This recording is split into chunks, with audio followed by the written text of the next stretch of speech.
शुद्धिकरण के नाम पर जो नौटंकी कर रहे हैं, झूठा प्रचार करके अपना राजनीतिक रोटी सेकने का जो काम हो रहा है, भाजपा के लोगों का हमारी गिद्ध दृष्टि है, हद से ज्यादा गिरने का इन लोग का काम है।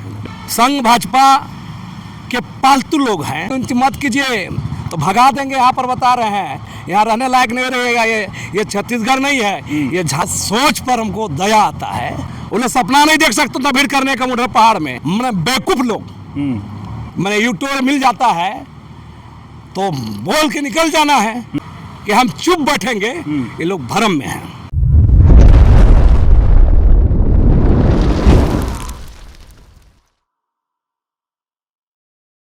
नमस्कार, जोहार। आप देख रहे हैं झारखंड स्वतंत्र खबर। हमारे साथ आदिवासी सामाजिक कार्यकर्ता हैं, जाने माने पहचाने चेहरा हैं और जिस तरह से लोग इनको बुद्धिजीवी के नाम से भी जानते हैं, लक्ष्मी नारायण मुंडा जी हैं। बात अभी एक उठा है कि मुहर पहाड़ शुद्धिकरण की बात हो रहा है, तो हम जानेंगे कि जो मुंडाओं का गढ़ जिसको कहा जाता है, सुतियांबे गढ़ को, मुहर पहाड़ को, अब वहाँ शुद्धिकरण क्यों करने की जरूरत पड़ रहा है। तो जोहार। देखिए, जो लोग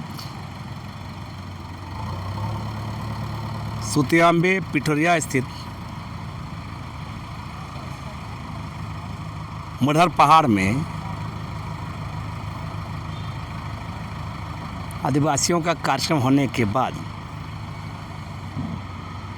शुद्धिकरण के नाम पर जो नौटंकी कर रहे हैं,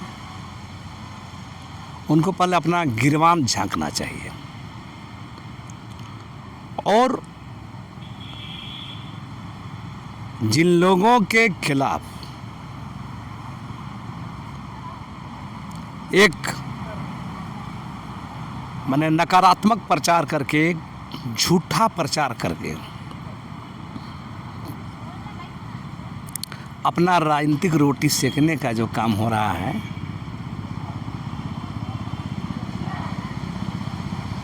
इसको हर एक आदिवासी समुदाय के लोग, खास करके मुंडा समुदाय के लोग जान रहे हैं, समझ रहे हैं ये कहाँ से हो रहा है।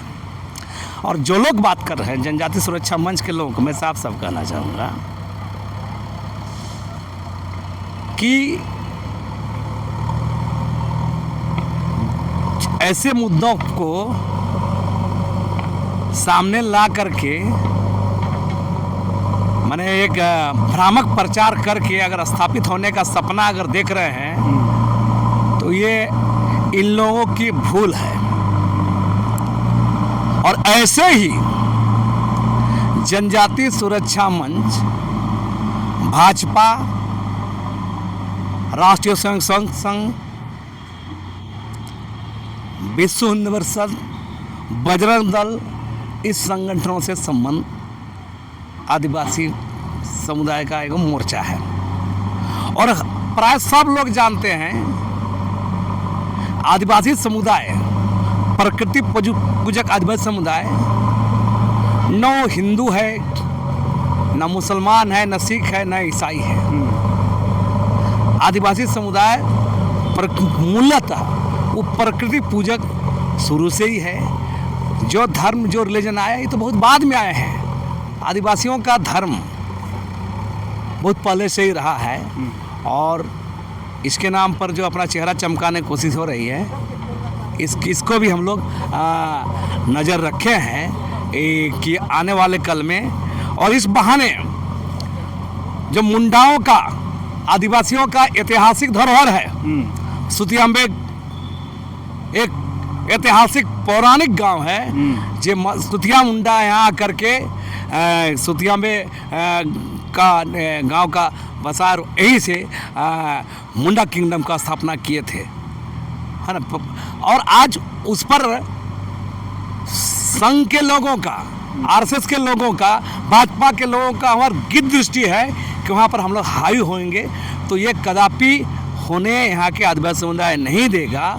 और सब पर नज़र है, अगर ऐसा कुछ भी होता है जिसका माकूल जवाब देने की भी तैयारी यहाँ के लोग, यहाँ के समुदाय के लोग करेंगे। लेकिन जिस तरह से 12 तारीख के प्रोग्राम के बाद लोग कह रहे हैं कि ईसाई के द्वारा शुद्ध हो गया है, अब उसको शुद्धिकरण, तो क्या लगता है कि जो 12 तारीख का प्रोग्राम होता है उसमें ईसाई लोग गए थे?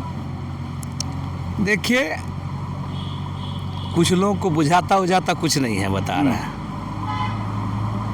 मैंने बोल बोल के मैंने प्रचार करने का, किसके बारे बोल रहे हैं वो? वहाँ तो सब लोग जाता है, लेकिन जो विधिवत जो कार्यक्रम होता है, हिंदू मंदिर में भी हिंदू लोग जाता है, मुसलमान को जो मुसलमान लोग जाता है। अगर आदिवासी प्रकृति पर आदिवासी कार्यक्रम तो प्रकृति आदिवासी लोग वहाँ जाएगा। लेकिन ये बोल करके किसी का नाम लेकर के वो ईसाई है ये बिना जाने सुने, तो ये मैंने बिल्कुल मैंने ये लोग मैंने हद से ज़्यादा गिरने का इन लोग का काम है। लेकिन जिस तरह से अब नाम की बात रही, दुर्गावती उड़िया के नाम से लगातार उन लोग कह रहे हैं कि पुरिया रोड से निकली हुई महिला है, ईसाई है, तो क्या लगता है कि जिस तरह से शुद्धिकरण जो 21 वाहनों के द्वारा कराने की बात कहा जा रहा है, तो कहाँ तक ये सही है? देखिए, जहाँ तक जिनका आप नाम ले रहे हैं, वो केंद्रीय सरना संगम समिति का अध्यक्ष है खूंटी की, और वो सरना धर्म मानने वाली है।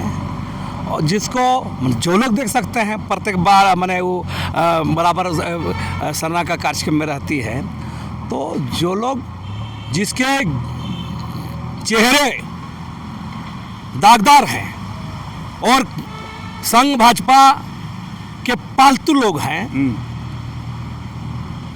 उसके मैंने खिला पिला कर खड़ा होने वाले लोग हैं, उसके संपोषित लोग हैं, मैंने संघ भाजपा बीप जैसे संगठनों के संरक्षित लोग हैं, सिर्फ चेहरा आदिवासी है, तो ऐसे लोग बोल देने से किसी का प्रमाण पत्र माना जा सकता है क्या? जो सच्चाई है उसको छुपाया नहीं जा सकता है। और जो लोग चाह रहे हैं कि इसको मैंने प्रचार करके सब करें, तो हम लोग भी वेट एंड वॉच कर रहे हैं। और जो बोल रहे हैं ना, वो आता है कोई छत्तीसगढ़ से गणेश राम भगत, ये गणेश राम भगत को भी पिछली बार भी डिलिस्टिंग के नाम पर छत्तीसगढ़ के बाद रांची में भी रैली किया था, पता याद करिए, 2 साल पहले। उसका माकूल जवाब हम लोग दिए थे। तो गणेश राम भगत भी हर जगह पुतला तो फूकेगा ही लोग, और ये छत्तीसगढ़ यहाँ नहीं है, ये झारखंड है, और ये मुंडाओं का और आदिवासियों का ये ऐतिहासिक धरोहर है। यहाँ पर राजनीति मत कीजिए, तो भगा देंगे। यहाँ पर बता रहे हैं, यहाँ रहने लायक नहीं रहेगा। ये छत्तीसगढ़ नहीं है, ये झारखंड है। यहाँ आपस में लड़ने का, गंदा प्रचार करने का काम आप नहीं करिए। ज़्यादा ज़रूरत है तो सामने आके तार्किक बात करिए। अब बिना जाने सुने ये करेंगे वो करेंगे, तो वो कार्यक्रम करेगा तो और लोग भी नहीं करेंगे क्या? तब तो कार्यक्रम वही कर सकते हैं क्या? हम लोग तो उससे भी खतरनाक कार्यक्रम सोचे हुए हैं। कार्यक्रम करके देखे ना हम लोग भी जवाब देंगे। क्या जवाब देना है, हमारे लोग भी तैयारी कर रहे हैं, वो आने वाला परिस्थिति बताएंगे हम लोग। लेकिन दादा, जिस तरह से दुर्गावती उड़िया एक महिला है और महिला को टारगेट किया गया, उस पर आप क्या कहेंगे? निहायत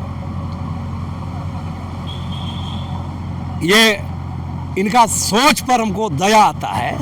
किसी से वैचारिक मतभेद हो सकता है, लेकिन आप किसी भी टारगेट करिएगा, वो भी बिना वजह का, तो इस पर मेरा साफ करने 12 तारीख के कार्यक्रम संदर्भ में जो कार्यक्रम हुआ, हम भी उस कार्यक्रम में नहीं थे, और मेरा भी सहमति उस कार्यक्रम में नहीं था। इसका मतलब ये था कि आप गंदा प्रचार करके मैंने उस बहाने आप हावी होने की कोशिश कीजिएगा। और बता दें, इस पिछले साल भी माकूल जवाब दिया गया था। 17 मार्च में ऐतिहासिक भीड़ हुई थी। उन्हें सपना नहीं देख सकता था भीड़ करने का मुढ़ा पहाड़ में, है ना। मुढ़ा पहाड़ में ऐतिहासिक प्रतिरोध रैली हुई थी, जनसभा हुई थी, उसको याद करें, और बाद बाकी हम लोग देख लेंगे क्या होगा। लेकिन दादा, जिस तरह से कुछ लोग कहते हैं कि हम आदिवासी हैं लेकिन हम हिंदू हैं, उस पर आप क्या कहेंगे? अरे आदिवासी तो हिंदू भी है, मुसलमान भी बना है, ईसाई भी बना है, बौद्ध भी बना है, जैन भी बना है, तो इससे क्या है? लेकिन मूल रूप से आदिवासी क्या है? जो रिलीजन आया है, हम बार बार कह रहे हैं, जो भी रिलीजन आया है, ये रिलीजन का साल ही कितना हुआ, 3-4 हजार साल। उससे पहले से आदिवासी दुनिया में है। 2 लाख 1.5 लाख साल से आदमी है, आदिवासी आया। तो मेरा कहना, उस समय क्या होता है, आज अंडमान में या नॉर्थ सेंट्रल में पूछा जाए वो आदिवासी लोग कौन धर्म मानते हैं? वो लोग हिंदू है क्या? वो लोग ईसाई है क्या? वो लोग मुसलमान है क्या? वो लोग सिख है क्या? वो लोग बौद्ध है क्या? वो लोग जैन है क्या? जाइए देखिए, जो लोग न जिसको न इतिहास पता है, न भूगोल पता है, न समाज का विकास क्रम पता है, ये लोग बताएंगे आदिवासियों के बारे में। अब हम बार बार जो आपके हिंदुस्तान के अंदर में ही है ना, नॉर्थ सेंट्रल यहीं पर है। वहाँ का आदिवासी लोग किस धर्म को मानते हैं? अंडमान का जरवा किस धर्म को मानते हैं? तो मेरा कहना है ये धर्म के नाम पर बेवकूफ लोग, जिसको न इतिहास पता है, न भूगोल पता है, न समाज विकास क्रम पता है, ये सारे लोग मैंने यूट्यूब मिल जाता है तो बोल के निकल जाना है, चेहरा चमकाना है, लेकिन उससे नहीं होता है।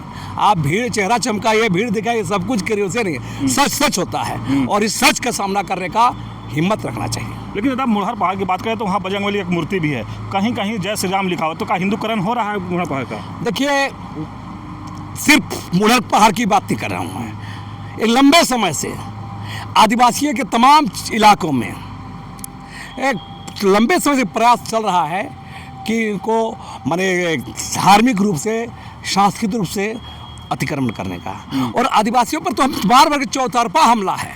धार्मिक सांस्कृतिक अतिक्रमण भी है, जमीन पर ही अतिक्रमण है, उनके भाषा संस्कृति पर अतिक्रमण है, उनके राजनीति पर भी अतिक्रमण है, उनके चुनाव सीट पर अतिक्रमण है। अभी बता रहा परिश्रमण होगा, सीट घटेगी। अब जब पता है कि ये 5th शेड्यूल का इलाका है और ये यहाँ का जो संवैधानिक प्रमुख राज्यपाल होते हैं, तो इतने राज्यपालों ने क्या देखा कि बाहर 5वीं सूची इलाका में बाहरी आबादी बढ़ने से उसका सामाजिक समीकरण, उसका सांस्कृतिक चरण, उसका आर्थिक चरण होता है। इसे रोकने की जिम्मेदारी राज्यपाल को थी, राष्ट्रपति को था, केंद्र सरकार, राज्य सरकार थी।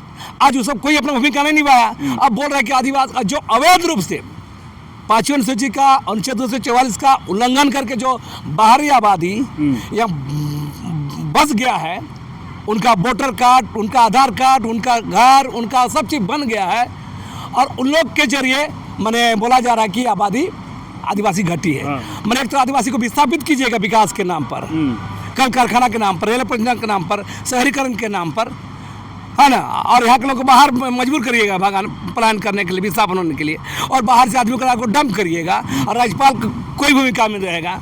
हम तो कह रहे हैं अभी भी जो राज्यपाल आए हुए ना संतोष गंगवार, इनको भी सीखना चाहिए। हम तो बोल रहे हैं राज्यपाल की भूमिका, हम तो कार्यक्रम करने जा रहे हैं कि 5वीं अनुसूचित क्षेत्र में, 5वीं अनुसूचित क्षेत्र में जो संवैधानिक अधिकार राज्यपालों को दिया गया है, उसमें कितने राज्यपालों ने उसका निर्वहन किया है, अपने उत्तरदायित्व को समझा है, और अभी का राज्यपाल भी क्या कर रहे हैं, इस पर भी हम लोग कार्यक्रम करेंगे। लेकिन दादा जिस तरह से शुद्धिकरण की बात किया जाता है, अगर 21 पाहन के द्वारा शुद्धिकरण किया जाता है तो उस प्रोग्राम में जो भी लोग आए थे, तो आप लोग की तरफ से क्या उस पर प्रतिक्रिया रहेगा? कल बैठक है और कल की बैठक में रणनीति बनाएंगे हम लोग और सबका माकूल जवाब देने की तैयारी करेंगे। ऐसा नहीं चलेगा, गलत तो गलत। और जो लोग सोच रहे हैं कि हम चुप बैठेंगे, ये लोग भ्रम में हैं।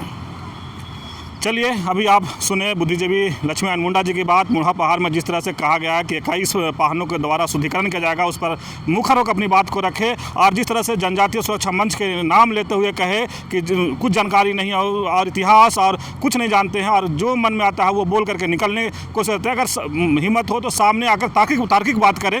लेकिन हो सकता है कि जिस तरह से वो लगातार एक महिला को टारगेट किए, दुर्गावती ओड़िया का, और उससे लेकर के कहे कि ईसाई लोग आए थे और अब शुद्धिकरण करने की ज़रूरत है, तो एक बोले कि मुड़हर पहाड़ मुंडाओं का धरोहर है, मुंडाओं का पुराना गांव है।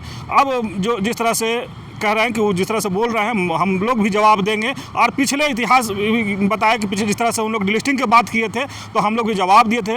अब जिस तरह से आगे उन लोग शुद्धिकरण की बात कहे हैं, हम लोग भी एक बैठक करेंगे और उसका जवाब देंगे। तो देखना होगा कि आगे क्या होता है। तो इस तरह खबर को देखने के लिए आप झारखंड स्वतंत्र खबर जुड़े रहिए। जोहार, नमस्कार।